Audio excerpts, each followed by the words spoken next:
Welcome to another edition of Metaphysics of the Gods, where we discuss issues and topics relating to metaphysics, astrology, and astrotheology. Here we delve into the dark recesses of hidden knowledge in an attempt to draw out the truth which has been suppressed and distorted by a sinister hidden hand over centuries of control and manipulation.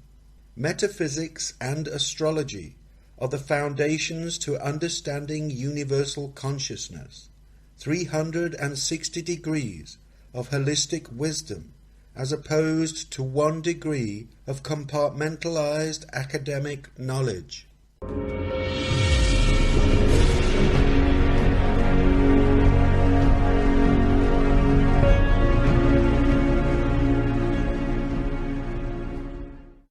When a child is born, for the first 2 years of its life, its conscious mind is in what is referred to as the delta state. This is deep sleep or coma-like consciousness. Between 2 and 6, the child's brain activity increases into the theta state. This is very much like being in a hypnotic trance, where the subconscious is fully open and acts like a sponge, downloading massive amounts of unfiltered information, perceptions, and experiences about the world and how it works, mixing the real world with the child's imagination.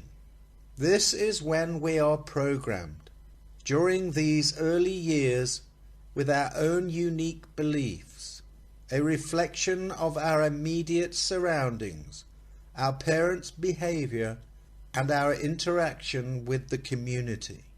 We are essentially programmed before our focal conscious mind has developed to a point at which it can filter new information entering the subconscious.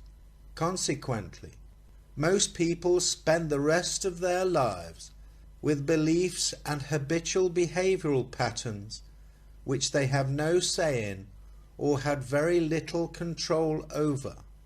For the first 7 years of a child's life, both hemispheres of the brain are working together.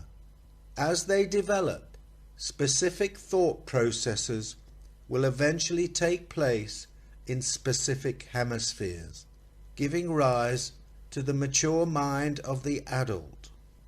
The problem most people experience as they develop is that their focal conscious thought processes of wants, needs, and desires don't always run in harmony with the subconscious mind's habitual beliefs. They sometimes coexist in conflict. Because the subconscious is responsible for 70 to 95% of the mind and most of our perceived reality, the focal mind's wishes in the physical world are not always fulfilled.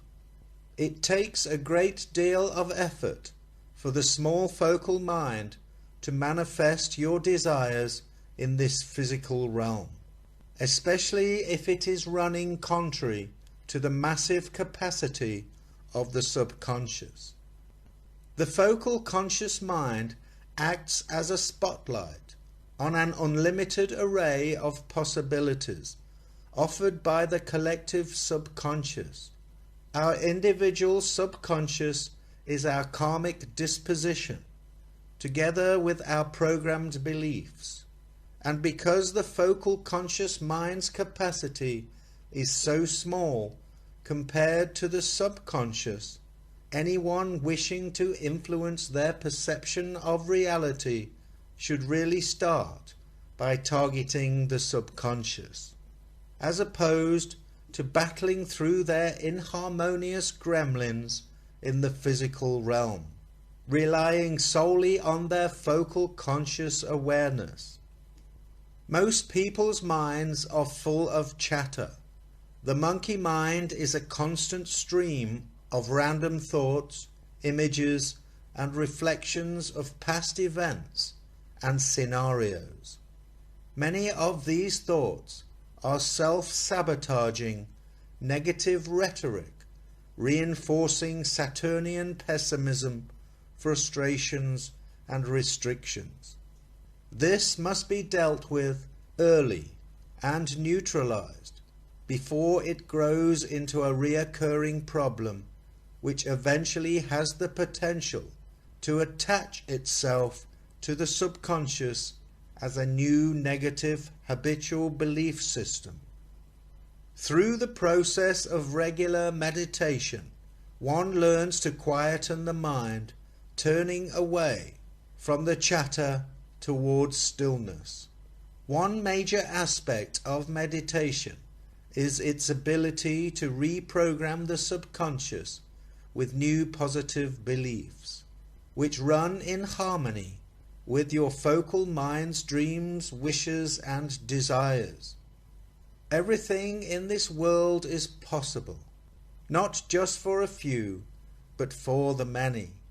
The only thing holding most people back is their inner habitual beliefs running in conflict with their physical aspirations.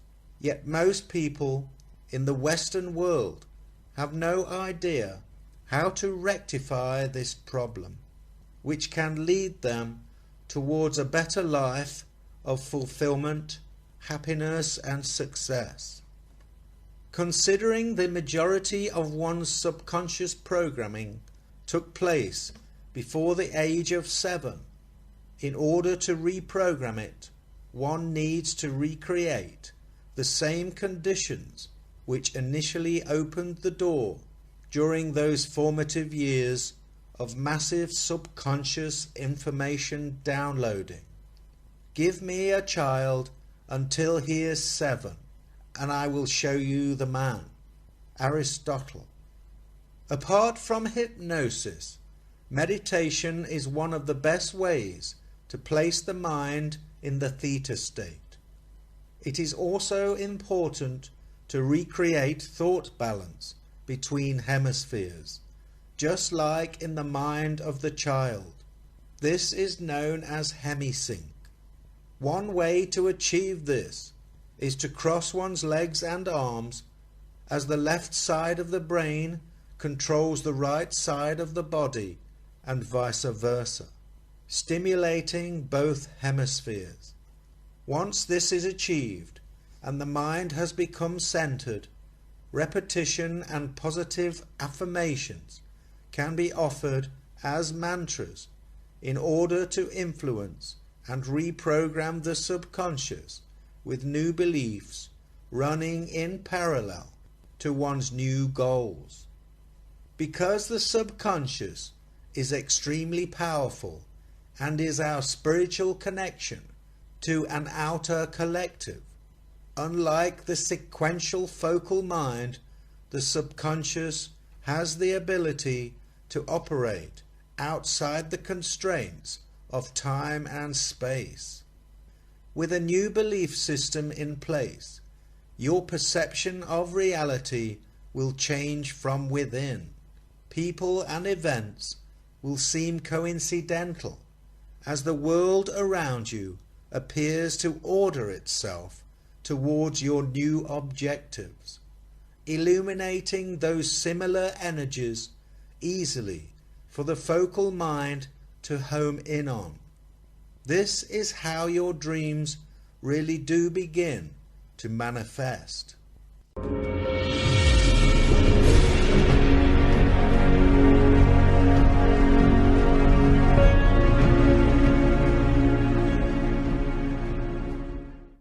There are many ways to reprogram the subconscious when trying to make changes as adults. Repetition is successful, but takes a while and many hours of dedication. It works by creating new automatic habits, which are the domain of the subconscious. We learn our mathematical tables this way, reciting them off by heart without even having to think or engage the focal mind.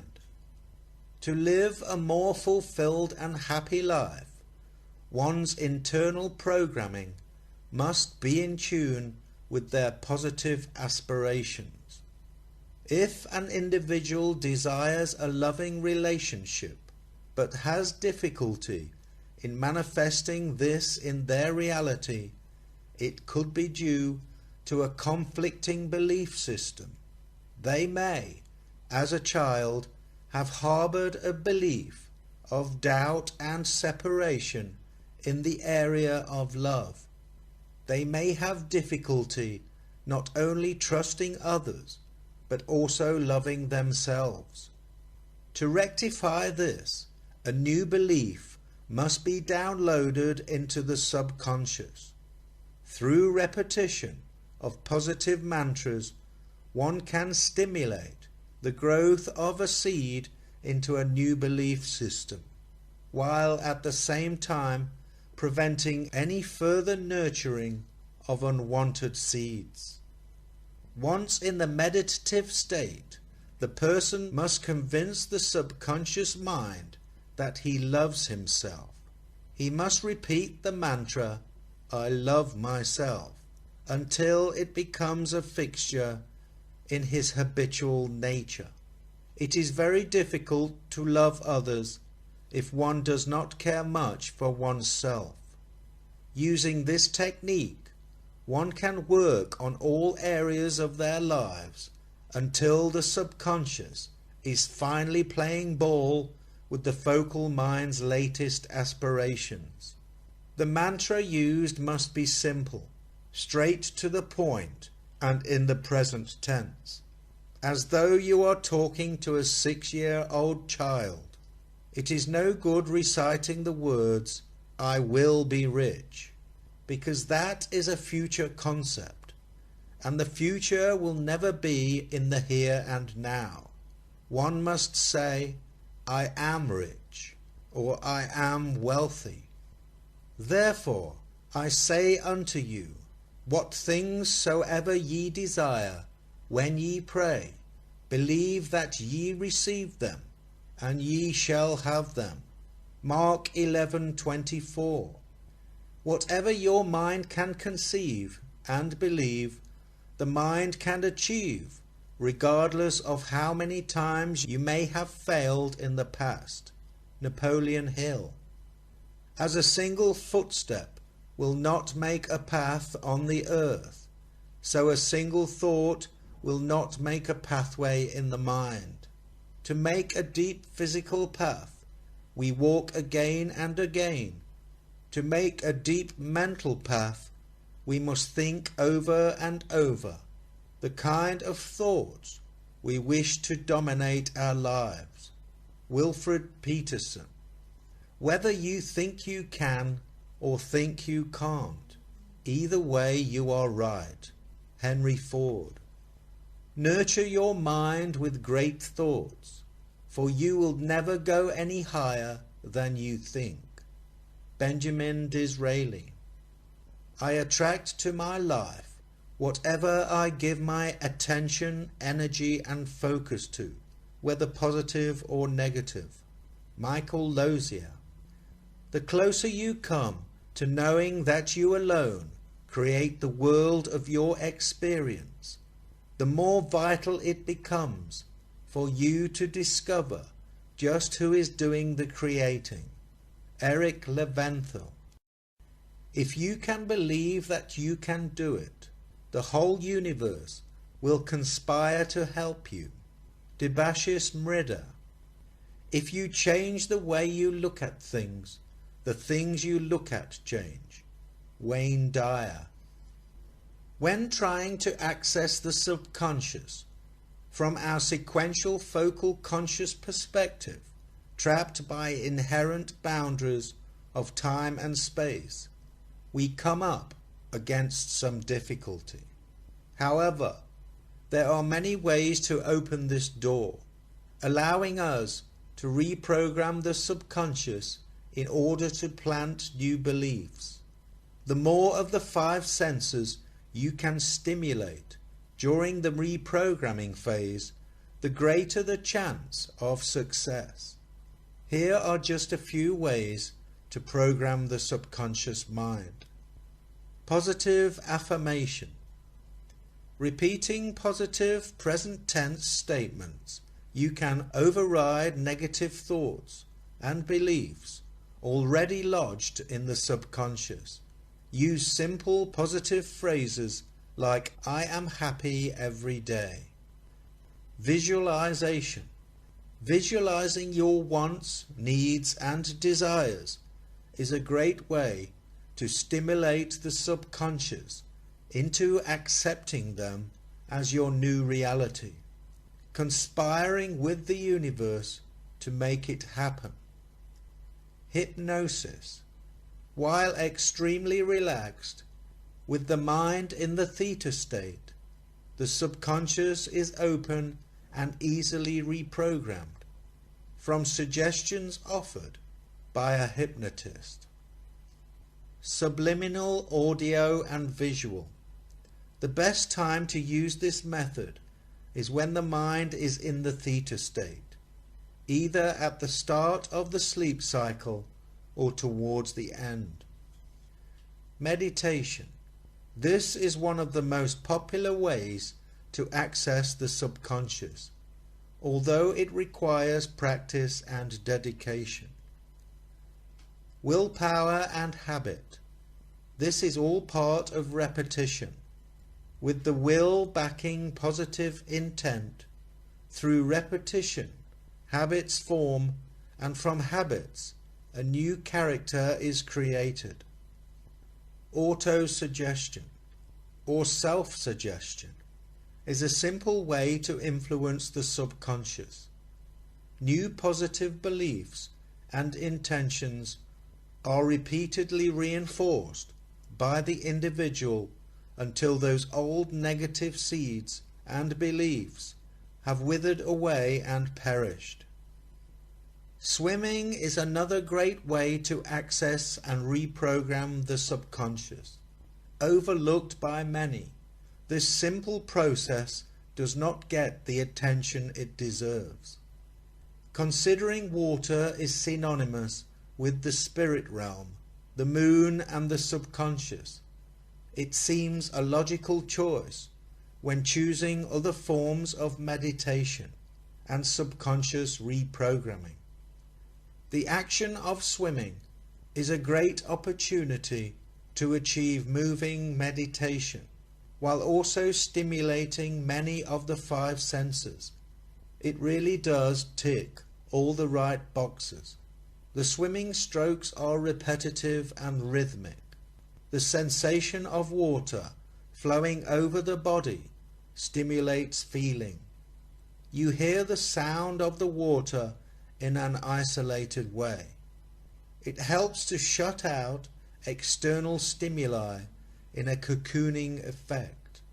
While swimming, you can focus your attention on your breathing, activating hemisync by using both arms and legs to swim. Swimming can make you feel relaxed. Once the swimmer has achieved a comfortable state of relaxation, with an easy, steady, repetitive stroke, positive mantra and visualizations can be introduced. This will open the door to the subconscious, allowing new seeds and beliefs to germinate. Because the subconscious is a non-judgmental magnet to emotional stimuli, there is another practical way to influence it, a technique which has been known about for thousands of years, concerned with emotions, feelings, visualizations and sensory stimuli. There is no better way to energize all these right brain triggers than the emotionally charged orgasm. Many people make the time to create a self-induced orgasm, but are they wasting a valuable opportunity to influence their reality? Instead of focusing one's attention on factory-made pornographic images of all kinds of perversions freely available on the internet, one could take the opportunity to use the orgasm as a mechanism to influence their physical wants, needs, and desires in a much broader sense. So whatever one thinks about at the moment of orgasm, together with strong affirmative beliefs, one could sow some powerful seeds towards manifesting their own new reality.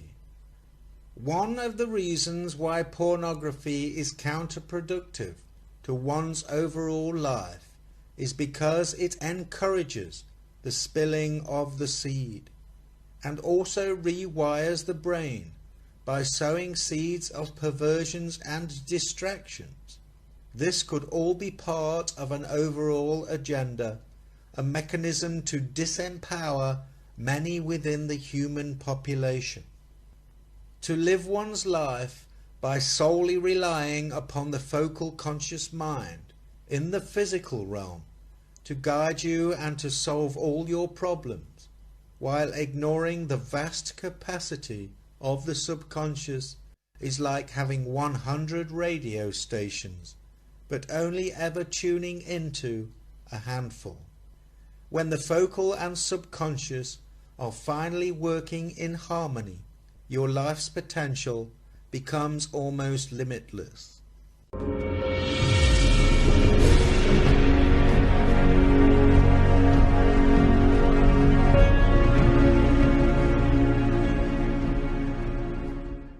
A good analogy to use when trying to understand this whole concept is to visualize a man riding on the back of a large elephant. The man represents the focal mind and the elephant is the subconscious. During the man's childhood, the elephant is told to go on a journey through the forest from A to B.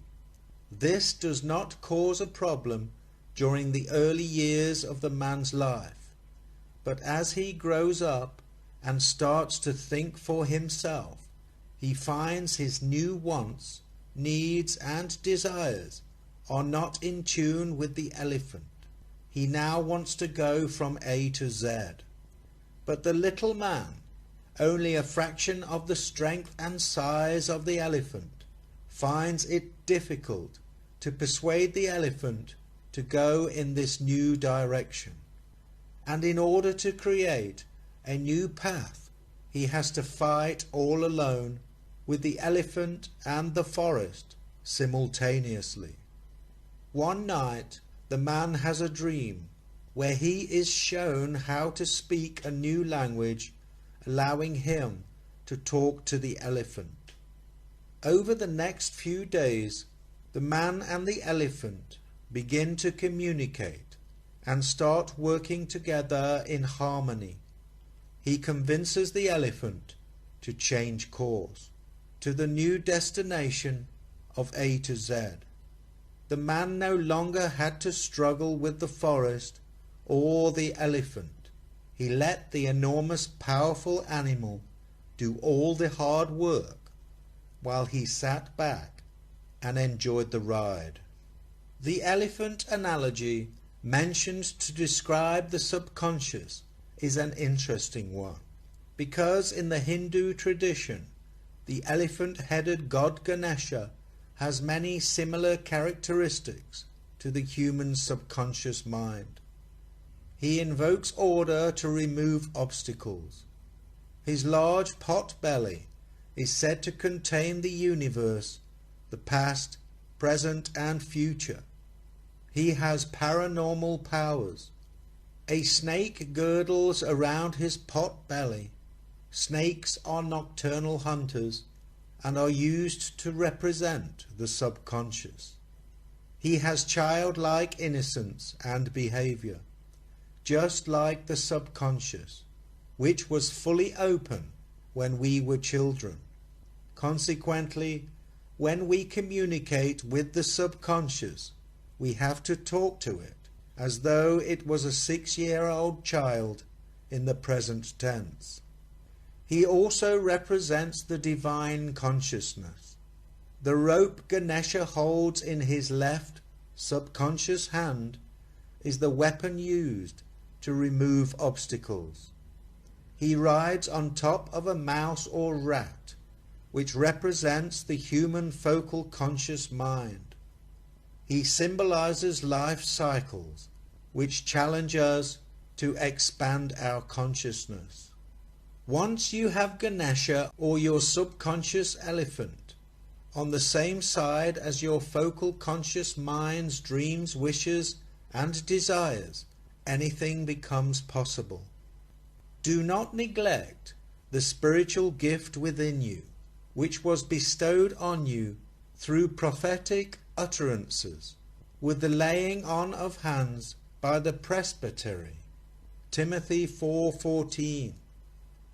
Your inner landscape determines your outer life.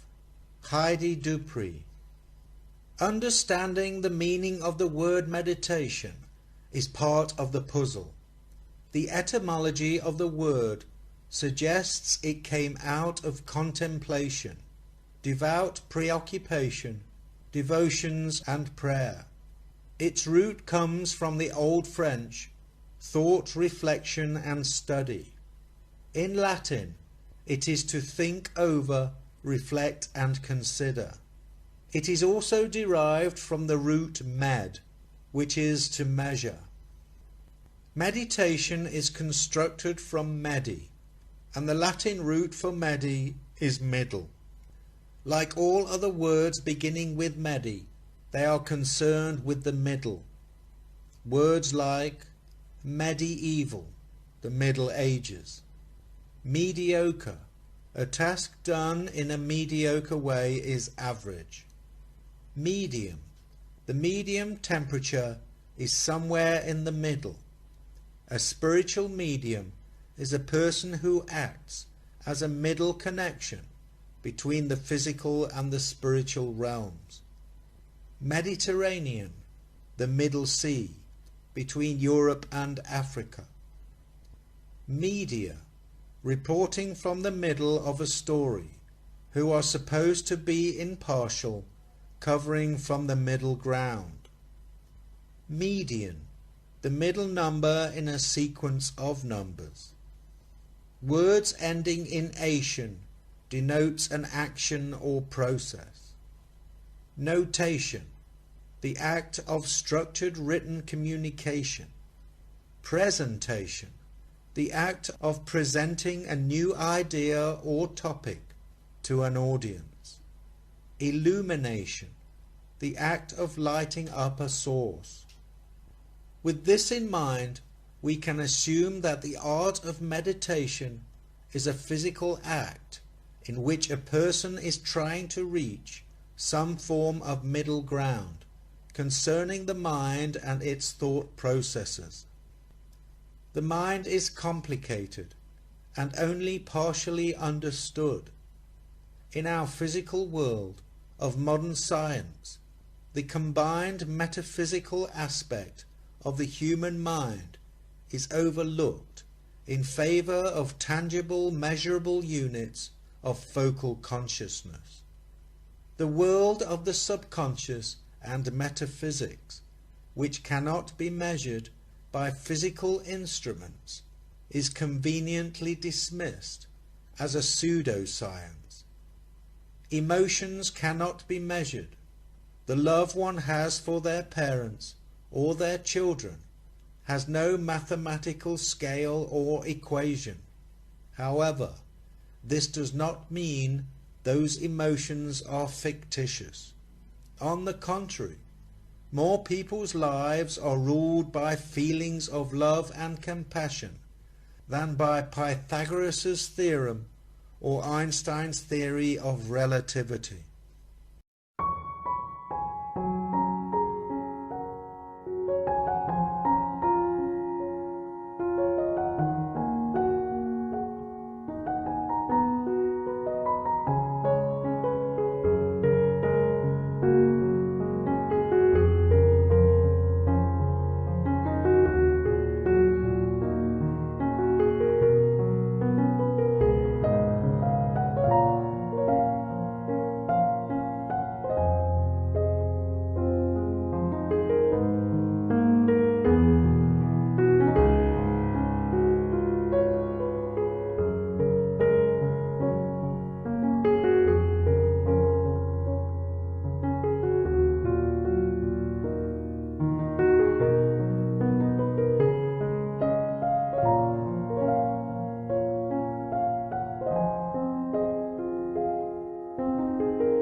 Many modern forms of meditation, especially Western meditation, are the result of fads, fashions, and commercial exploitation, brought about by a new wave of interest in ancient wisdom and philosophy.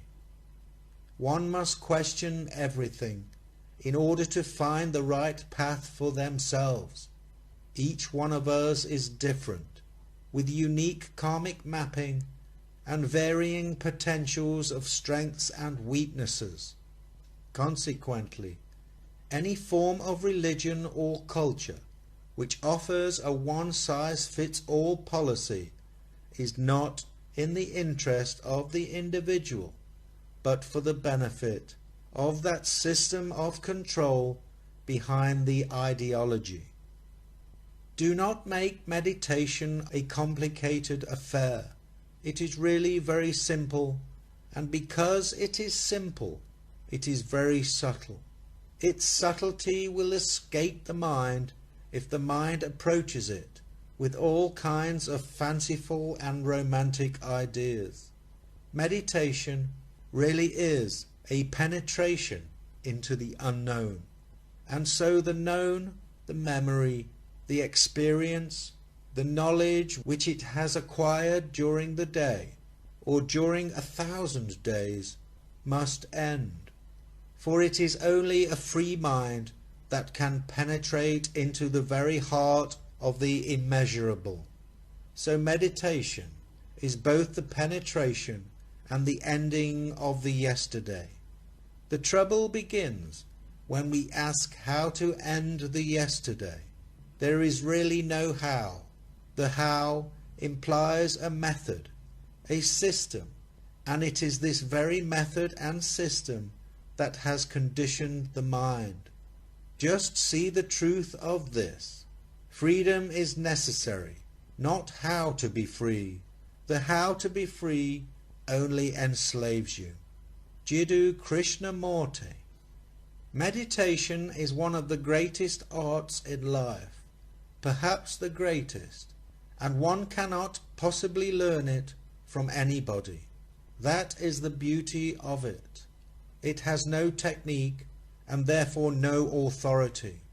When you learn about yourself, watch the way you walk, how you eat, what you say, the gossip, the hate, the jealousy.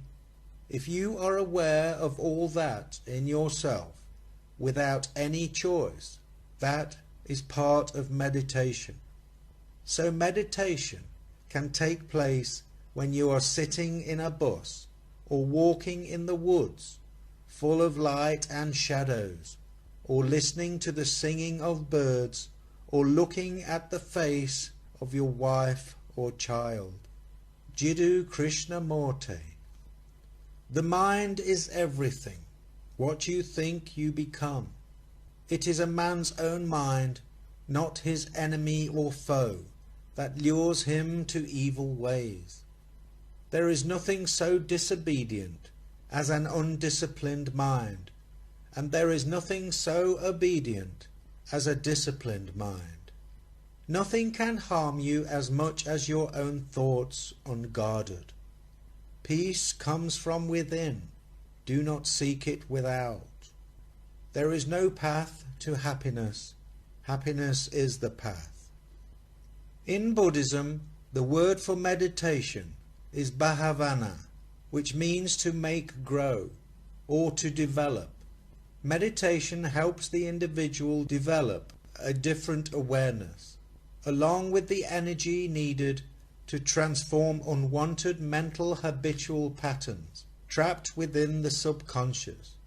Buddha taught many different types of meditation, each targeting specific areas requiring attention, designed to overcome various issues and to develop specific psychological states of mind. The two most common forms are mindfulness of breath and loving kindness meditation. By sitting quietly and focusing on the in-out movement of your breathing, you can train the mind to be in the space between thoughts, during which intruding thoughts will come and go, distracting you. By going back to focusing on your breathing, those unwanted thoughts should weaken and pass. With practice, your ability to concentrate will improve, giving you moments of deep mental calm where inner peace will grow. Once the mindfulness of breath technique has been mastered, loving kindness meditation can be introduced. This form of meditation can influence the subconscious with positive words and affirmations, using phrases such as, I am wealthy, happy and healthy. I am peaceful and calm. I am protected from danger, anger and hatred.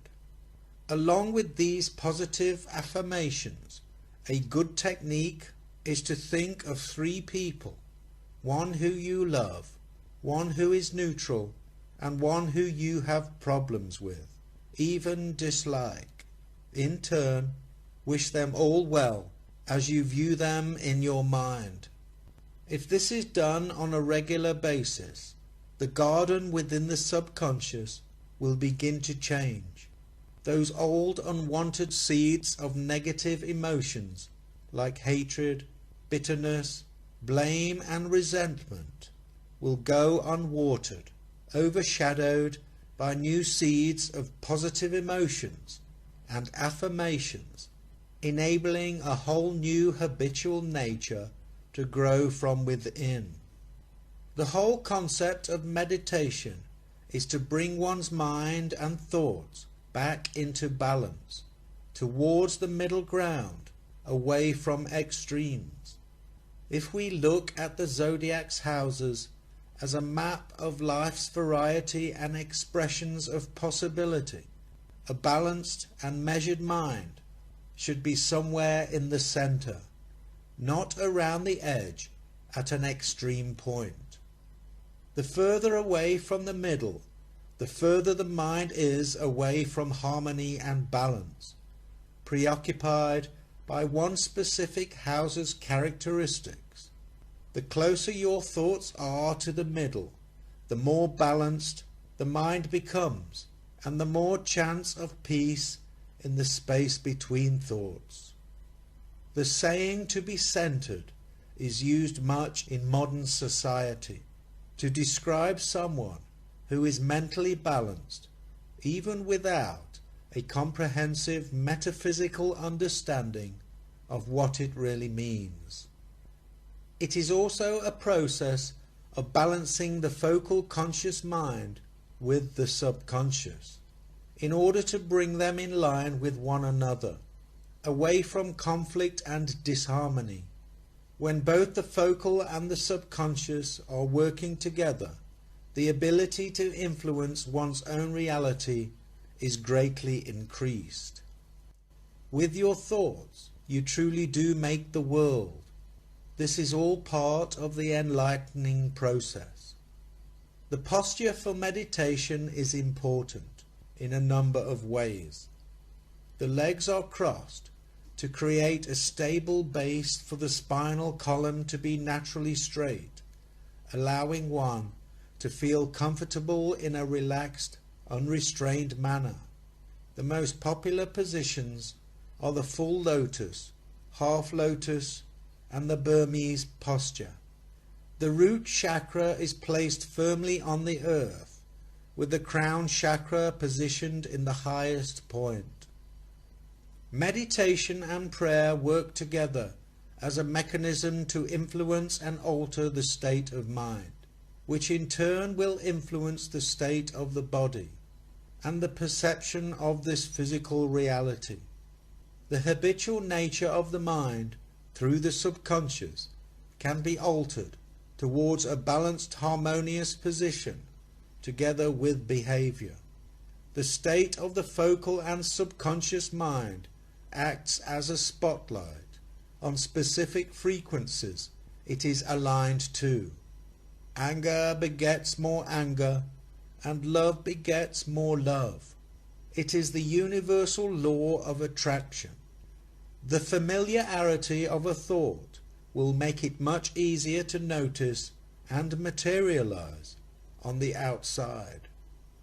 True meditation is to center one's consciousness in silence, not to go anywhere or reach for anything, just to be centered in silence.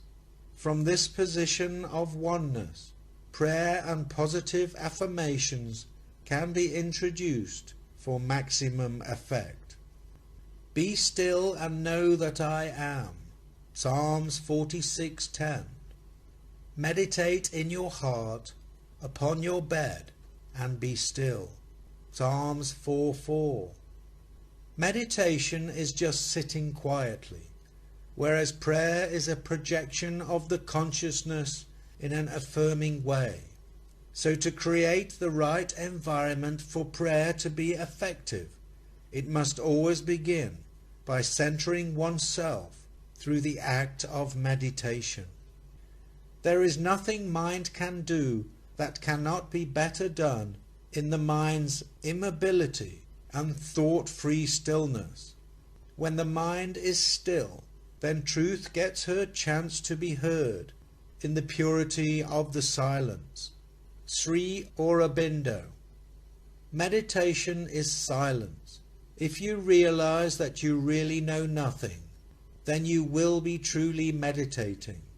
Such truthfulness is the right soil for silence. Silence is meditation. Yoga Swami.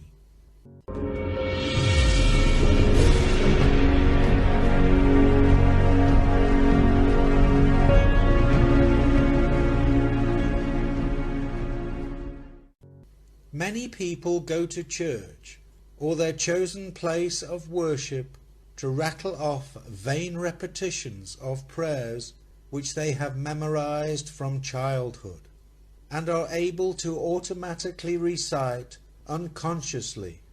They do this without involving any form of meditation, rendering their prayers ineffective. The whole purpose of affirmative prayer is to change our conscious perspective from within. With intent, we align both the sub and focal consciousness towards a given frequency and desired goal. Spiritual meditation is the pathway to divinity. It is a mystic ladder which reaches from earth to heaven, from error to truth, from pain to peace. James Allen. Meditation is the golden key to all the mysteries of life. Bhagwan Sri Rajneesh. Meditation is not something that should be done in a particular position, at a particular time. It is an attitude that must persist throughout the day. Annamali Swami. Meditation is the dissolution of thoughts in eternal awareness or pure consciousness, without objectification, knowing without thinking, merging finitude in infinity. Sivananda Saraswati. If you can't meditate in a boiler room, you can't meditate. Alan Watts. Meditation, perhaps, is the only alchemy that can transform a beggar into an emperor. Bhagwan Sri Rajneesh. Meditation is not a way of making your mind quiet.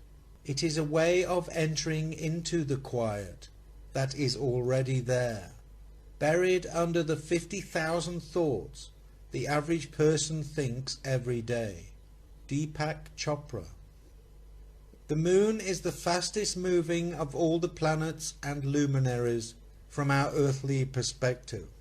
It rotates around the earth every 27.3 days. This is known as a sidereal month. But because the earth is also rotating around the sun, the orbit of the moon in relation to the position of the sun takes an extra 2 days. This is referred to as a synodic month, 29.5 days. Consequently, the moon moves 12.2 degrees eastwards, occupying each zodiac house for 2.5 days.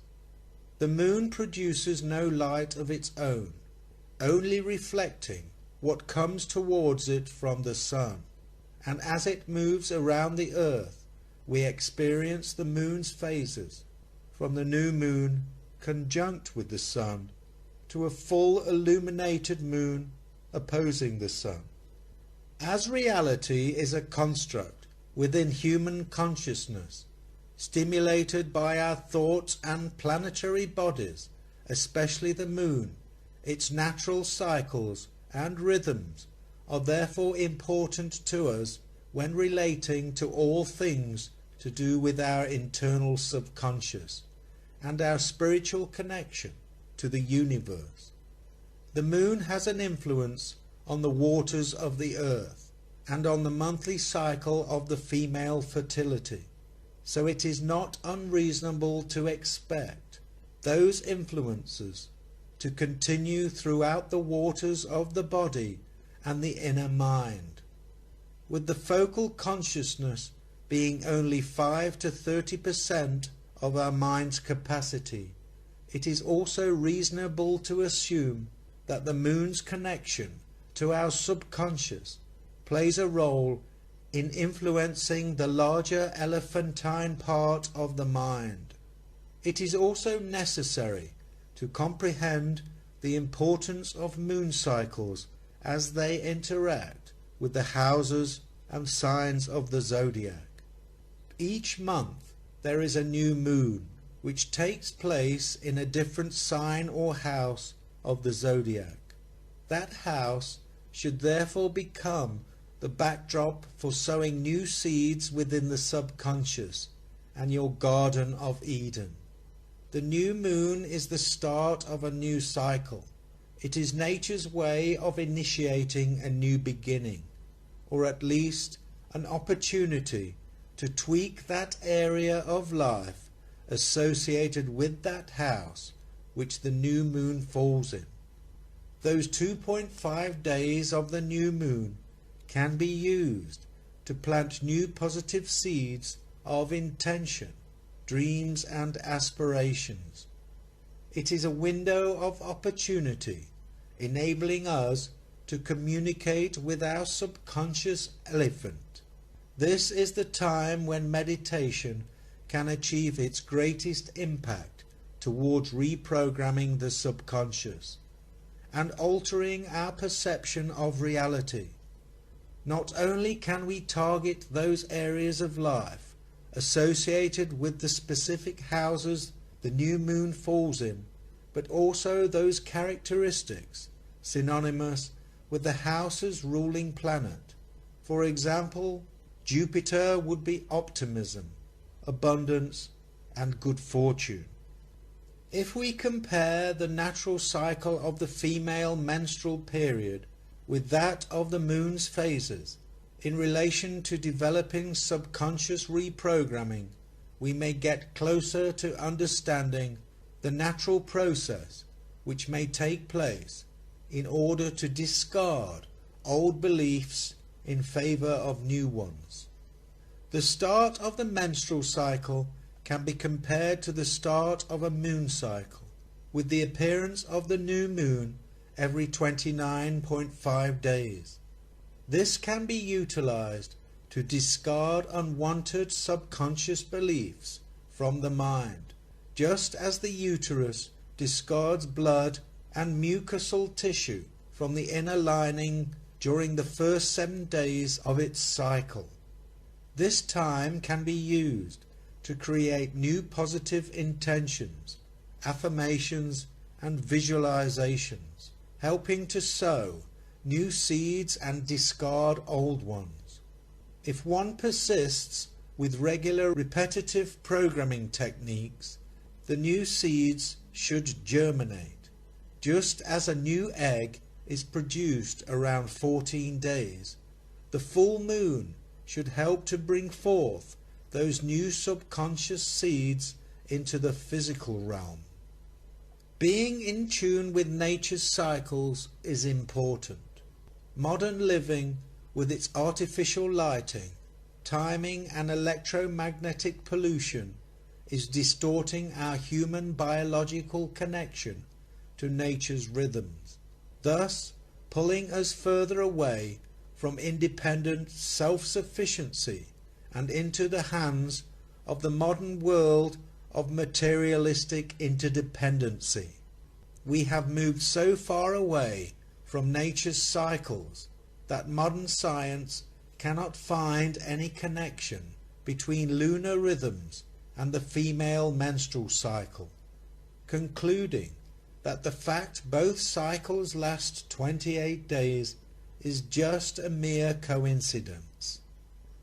In 2007, an article appeared in the Guardian newspaper reporting that Sussex police were increasing the number of officers deployed in Brighton due to trouble expected in response to lunar cycles. A spokeswoman from Sussex Police was purported to have said, "Research carried out by us has shown a correlation between violent incidents and full moons." The article also goes on to say that a 3-month psychological study was carried out on 1,200 inmates at Armley Prison in Leeds, in which they found arise in violent incidents on and around the days of the full moon. Moon phases affect the gravitational pull on the waters of the earth. When the moon is in synergy in a straight line with the sun and the earth, the greatest tide extremes are produced. This is also thought to have an effect on soil moisture and plant life, along with light variations, giving rise to the agricultural art of planting by moon phases.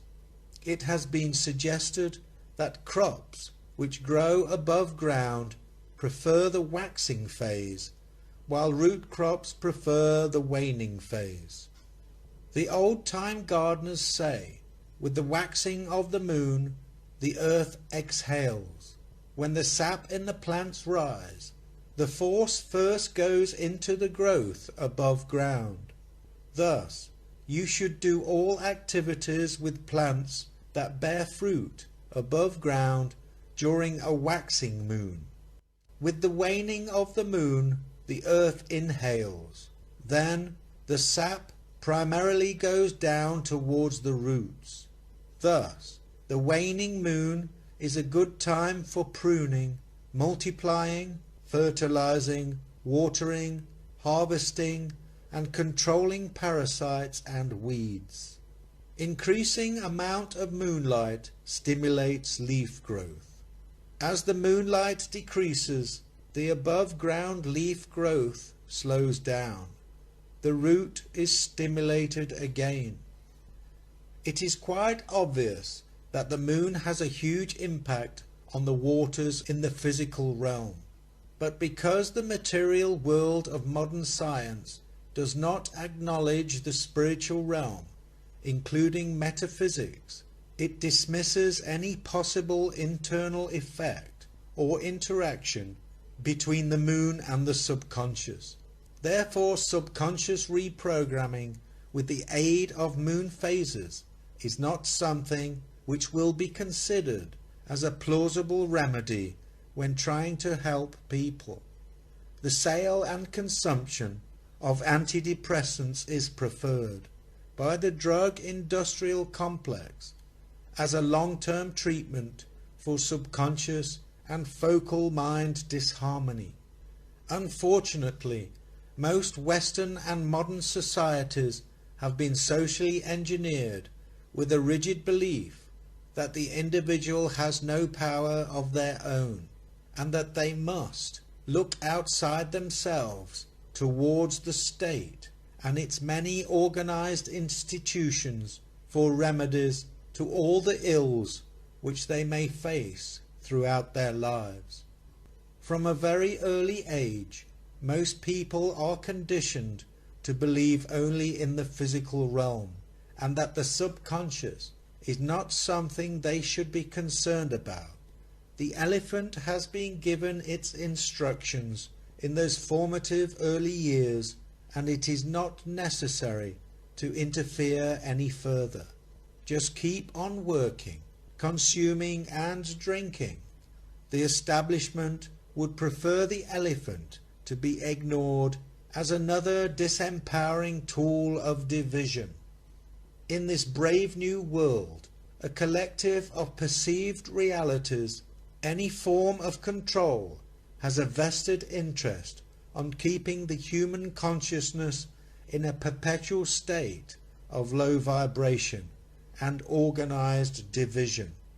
Separated from each other and higher energetic frequencies, mankind is being groomed to serve the material world, ruled by Saturn, distracted by the focal mind and seduced away from higher vibrational potential. Today, we find the vast majority of humanity subtly steered away from greater levels of conscious awareness.